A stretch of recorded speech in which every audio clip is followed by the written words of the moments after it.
Alors, je reviens vers toi pour la petite expérience du verre et de la noix. Donc, tu devais emprisonner la noix avec le petit papier et l'enfoncer tout au fond de l'eau. Et ma question était, est-ce que le papier va ressortir sec ou mouillé? Donc si tu as fait l'expérience, tu t'es aperçu que le papier est ressorti tout sec. Et donc ma question était, comment cela se fait-il que le papier est sec alors qu'il est allé au fond de l'eau? Voilà, mon papier est sec. Bon, il a une petite goutte, mais il est sec. Donc, je vais t'expliquer pourquoi. Dans ce verre que tu vois, tu as l'impression qu'il n'y a rien. Il est vide, d'accord?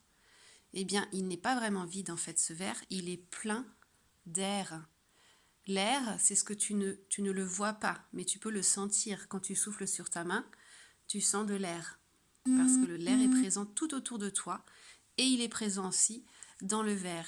Et quand je vais mettre le verre dans l'eau et que je vais l'enfoncer, eh bien comme le verre est déjà plein d'air, l'eau ne va pas pouvoir entrer dans le verre. D'accord?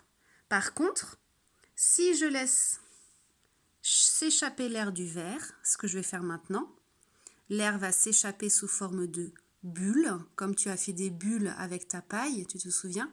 Eh bien, l'air va s'échapper du verre sous forme de bulles et l'eau va pouvoir rentrer dans le verre. Et à ce moment-là, ma noix, elle va être toute mouillée.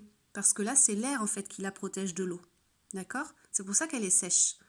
Mais attention, tu vas voir, je vais faire rentrer l'eau dans le verre et je vais faire sortir l'air du verre. Et ça va faire des bulles. Voilà.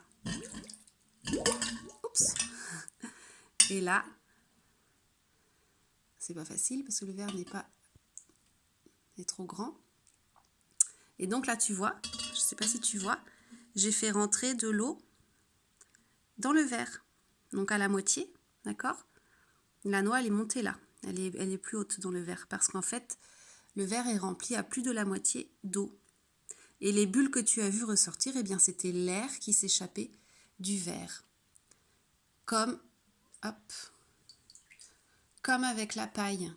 Quand tu as fait des bulles dans le récipient avec ta paille, qu'est-ce que tu as fait? Eh bien, tu as soufflé dans ta paille. Et l'air est passé dans l'eau et est ressorti en faisant des bulles.